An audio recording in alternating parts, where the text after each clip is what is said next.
What do Sarah from the Black Mirror episode Archangel, Beck from the show You have in common?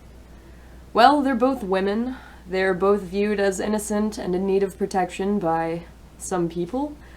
They are both surveilled intimately by said people without their knowledge or consent. And, as it turns out, neither of them really appreciates the gesture. Why do they and we, the audience, feel so repulsed by these people's actions? After all, Marie and Joe only have good intentions in mind, and they're just using technology that everyone has access to. In the act of surveilling them without consent, Marie and Joe view Sarah and Beck as lesser, weak, and incapable of making good decisions on their own, which is in itself demeaning. The repulsion, however, comes from the fact that their actions are a gross invasion of privacy. People deserve the right to keep certain things private and protect themselves from criticism from others regarding those private things. Now, while most instances of casual interpersonal surveillance are not as dramatic as these, and usually don't culminate in such dramatic and gruesome conclusions, they do nonetheless occur, and at disproportionately higher rates to women than men. As Kate Lose points out in The Male Gazed, most of the viewed content on social media sites is posted by females, while most of the people viewing and controlling the content are males. There seems to be an underlying social rule to this phenomenon, dictating that women should post and make themselves seen, while men are not necessarily expected to do the same.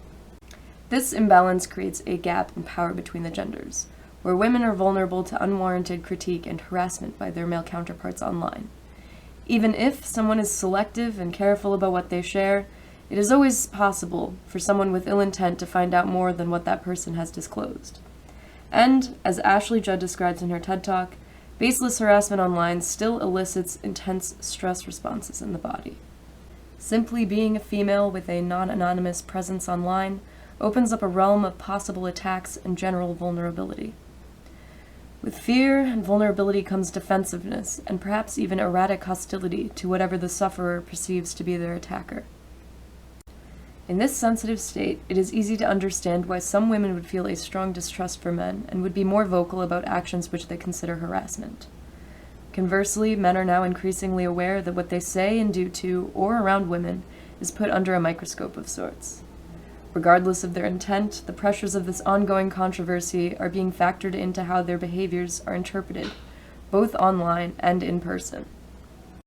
All of these online tensions have overflowed into the workplace, where significant fractions of employers report that they would be reluctant to hire any woman they deem attractive, and would completely avoid any one-on-one meetings with female employees. Now it seems that men and women are at a bit of a standstill. On one hand, women are afraid of being stalked or harassed by men online, and the real-life ramifications of these actions. On the other hand, men are afraid that their actions may be misconstrued, and that they'll be punished in the form of public defaming or legal actions against them. This dichotomy is not new, but its escalation can widely be attributed to computer interfaces and their affordances.